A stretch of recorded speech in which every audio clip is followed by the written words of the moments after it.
Hey everyone, welcome back. My name's dustinkreis, and I just had one of the greatest experiences in video games I think I've ever had. And that experience is Snatcher on the Sega CD. And I know I'm holding up the PC Engine copy of it, but that's because the Sega CD version is ridiculously expensive. So I bought a Japanese copy on the PC Engine. And when I talk about ridiculously expensive, I mean like a loose CD of it is like 150 bucks. Yeah, I'm not going to be owning that anytime soon, probably ever, but I will own this. But anyway, I played it as an ISO on a Sega CD emulator on my PC, and there was a lot of trial and tribulations into playing this game. It really felt like the universe just did not want me to play it, and we'll talk about that a little bit later. But first, let's get right into this and talk about this game, because for all you fans, visual novels have really kind of made a huge comeback here lately with 999, Virtue's Last Reward, and the such. For you fans of 999, you have to find a way to play this. You will eat this shit up. This is amazing, amazing stuff. And the storyline, for these visual novels, the story, that's all it really is. The storyline is insane in this game. I loved every bit of it. So much character packed into this game. It only run you about 8 hours or so if you know what you're doing.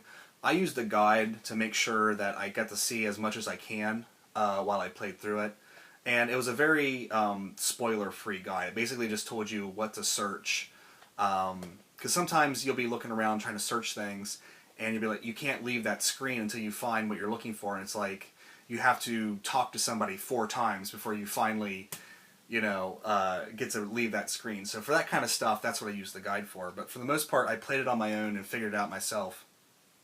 And man, it was a great experience. A great way to spend a snowed-in day, because it's fucking Narnia outside. And yeah, it's like 4 or 5 inches of snow. So I haven't really gone out much today. Basically just stayed in and played this all day long. And had a great time. Storyline-wise, you play as Gillian Seed, a new recruit to the Junker organization, which the Junker organization kind of works like the Blade Runners in the movie Blade Runner. You're going around hunting these things called Snatchers, which they look a lot like Terminators, and it's crazy how they didn't get sued for this, but these guys basically go around and snatch important people and then put on artificial skin and replace them in society. And it's up to the Junkers to keep us safe from that. Storyline starts off as a very simple investigation and just snowballs into this huge thing. And if you love Kojima's work with the Metal Gear series, you will love this because it's the same kind of crazy stuff. I should point out that Kojima did make this along with I guess the equally awesome Policenauts. I have not got to play that yet.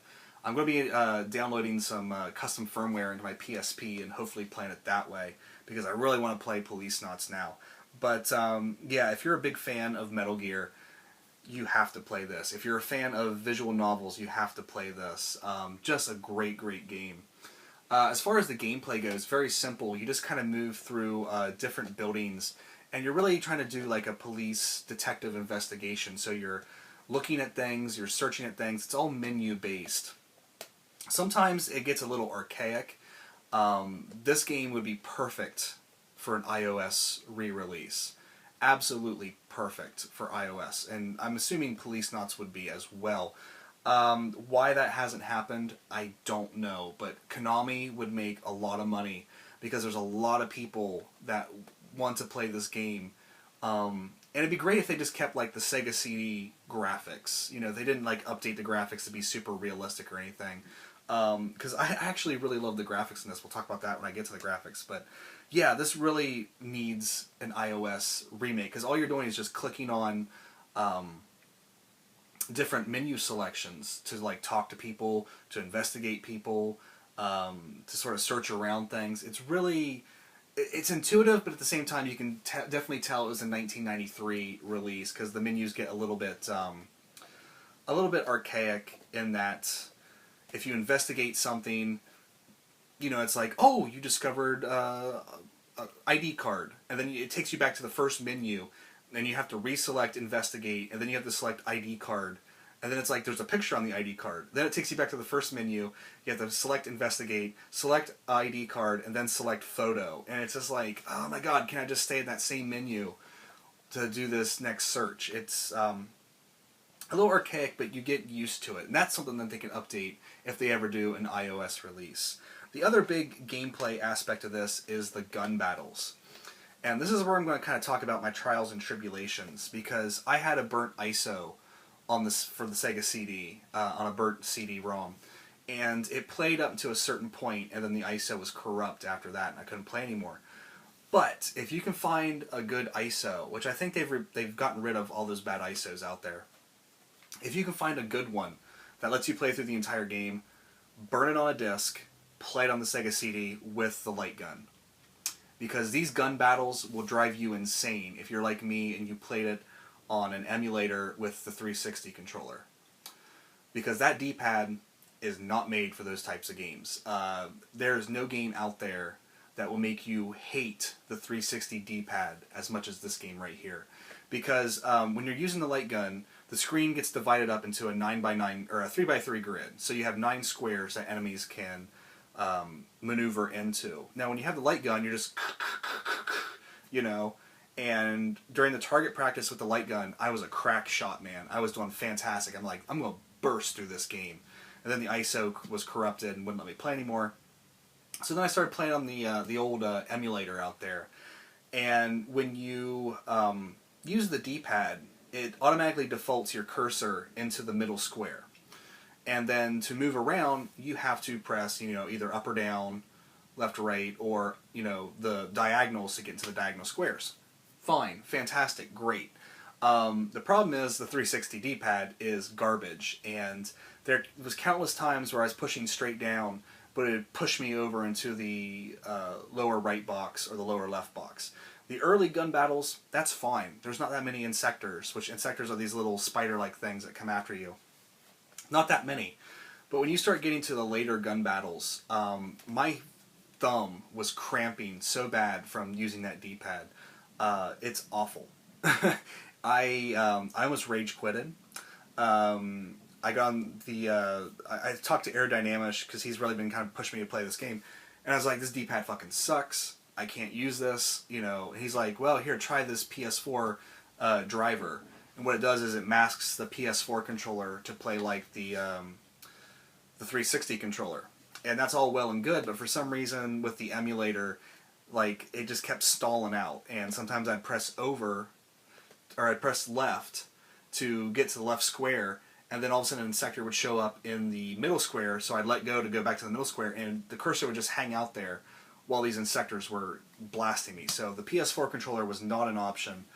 Went back to the 360 controller and just barreled my way through it. So, one big advice with this game, you gotta play it on the Sega CD with the justifier. Or because somehow the emulators can do light guns, and maybe you can use a mouse as a light gun. That's something I should have looked into. There's a lot of options for controllers on there.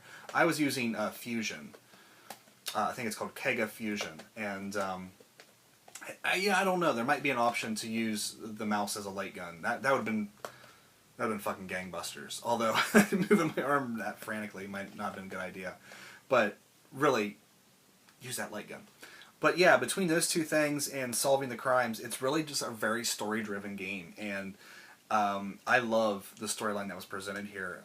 The graphics are, if you love 16-bit graphics, this game is like a work of art to you. It's just fucking gorgeous through and through. That's why I really don't want them, if they ever release this on iOS, I really hope that they don't update the graphics, because the painstakingly, I don't know how well that little skull will show on there, but the painstakingly do that pixel art is just phenomenal. And when you factor in the animations and the talking and the voice acting, really, really great stuff. While we're talking about the music and voice acting is breathtaking. You know, most games of this time period had really shitty voice acting, and for the most part, this is really, really good. You know, there's all those horror stories out there of bad voice acting, but this one does not fall into it, thankfully. And the music has that wonderful jazzy film noir Blade Runner-esque music that really just sets the mood. That's the thing about this game, is it's so atmospheric. So play this any way you can. If you have to play it on an emulator, that's fine. Preferably burn an ISO and play it that way. And then if you're like me and you have to have a legitimate copy, I would recommend tracking down the PC Engine version, because it looks like a double disc case, but there's not two discs here. But with this, you get your typical instruction manual. You get these nice little stickers here. And then on the other side of the case, of course, you get your spine card. That's always a lovely thing for Japanese games. But you get like this very detailed like storybook that has all this like art. It's almost like an art book in a way. It shows you the Snatcher, shows you like Metal Gear, you know, Random's bike there, you know, all this stuff. Of course, it's all in Japanese, but if you're like me and you like this kind of stuff, you won't care anyway because you just like to look at it. And, you know, being an 80s kid, I remember this advertisement for Metal Gear on the NES where it just showed like all this equipment that Snake could use. And I remember just being a kid just sitting there poring over this ad that showed like, you know, goggles and backpacks and different types of guns and stuff, and it was just really awesome. It was in like a comic book somewhere. But I love poring over those like drawings and stuff. So if there is a cheapish version that you should own, I would definitely say look into the PC Engine Super CD version. I can't speak for like the Sega or the Saturn version, or I think there is a PlayStation version with all the goodies that comes with that. But this does have some nice goodies with it. But anyway, guys, yeah, Snatcher. I don't know what to say. I'm sad that it took me this long to play it, but I'm so glad I finally played this game because, I don't know, it's got so much character and so much charm, and you really do sort of like these characters. You like the situation. You definitely like the environments. The Neo Kobe is just such an awesome like environment to explore and just kind of spend time in. And if you like Blade Runner, you're going to love this game. If you like 999, you're going to love this. It's almost a crime that this has not been re-released in some fashion. I'm really hoping for an iOS release, but if they released it on like the Vita, it'd even work really well on the Vita with the touchscreen, you know. It'd work well on the 3DS with its touchscreen, you know, use the stylus as the gun. There's so many ways they could re-release this game and re-release Policenauts as well, and finally get Policenauts an official American translation. It's a crime that Konami won't do it, and that's something we should be petitioning Konami, you know, because those petitions fucking work. But you know, as much as people can petition about, you know, bringing back Suikoden, this should be re-released. And you know, with as much money as I think Metal Gear brings in, I would think Kojima would be like, you know what, let's do this, and it'd be phenomenal. It'd be phenomenal. You can even do a PS3 version with the Move. That'd be fucking terrible. Why not a Wii U? Why not a Wii U Virtual Console version where you could use the Wiimote to do the light gun? That'd take a lot of programming, but it'd probably really be awesome. So, I don't know. I'm just, you know, I watched a bunch of videos like Chargeback Forward, and those guys are Snatcher fanatics, and now I see why. Now I see why. This game is going to haunt me now, because it's one of those experiences that, you know, you're not going to get anywhere else, but, you know, so good. So good! Ugh! Anyway, guys, that's it for Snatcher. I want to thank you guys so much for watching. Take care. I'll see you next time.